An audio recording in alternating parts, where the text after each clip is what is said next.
పౌర సరఫరాల శాఖ గురించి కూడా అసత్యాలు చెప్పారు అధ్యక్ష. సత్యదూరమైన విషయాలు చెప్పారు.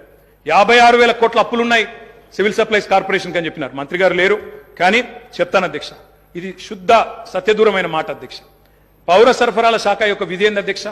రైతుల దగ్గర ధాన్యం కొనాలి, ఎఫ్సీఐకి మిల్లింగ్ చేసి అమ్మాలి. ఈ రోజు పరిస్థితి ఏంటంటే అధ్యక్ష, నేను కూడా లెక్కలు తీసుకున్నాను.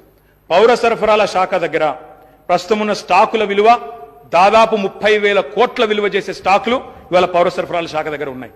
రిసీవబుల్స్ అంటే కేంద్రానికి మనం ఆల్రెడీ ఇచ్చిన ధాన్యానికి విరుద్ధంగా మనకు రావాల్సిన డబ్బులు అధ్యక్ష దాదాపు 17,000 కోట్లు ఉన్నాయి. అంటే రెండు కలిపితేనే 47,000 కోట్ల రూపాయలు అయితే స్టాకుల రూపంలో లేదా రిసీవబుల్స్ రూపంలో మీ దగ్గర ఉన్నాయి. కానీ మీరేం చేస్తున్నారు అధ్యక్ష?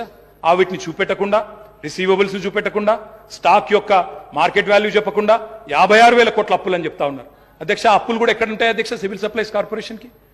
రైతు దగ్గర మనం పంట కొంటాం, కొన్న తర్వాత వాళ్ళకి పైసలు ఇవ్వాలి, మనం మిల్లింగ్ చేసి మళ్ళీ ఎఫ్సీఐకి ఇవ్వాలి.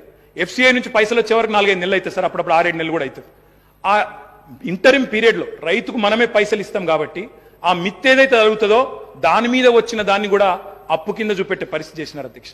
అంటే 7-8 కోట్ల అప్పు లేదా 9,000 కోట్ల అప్పు ఉంటే అది కూడా ఎందుకు వచ్చింది అధ్యక్ష? రైతుకు మిత్తి దాకొద్దు, రైతుకు సకాలంలో పేమెంట్ ఇవ్వాలని చెప్పి మేము చేసిన ప్రయత్నాన్ని అభినందించకపోగా ఇవాళ ఈ రకంగా బట్టగాల్చి మీదేసే ప్రయత్నం ఏదైతే చేస్తా ఉన్నారో ఇది కరెక్ట్.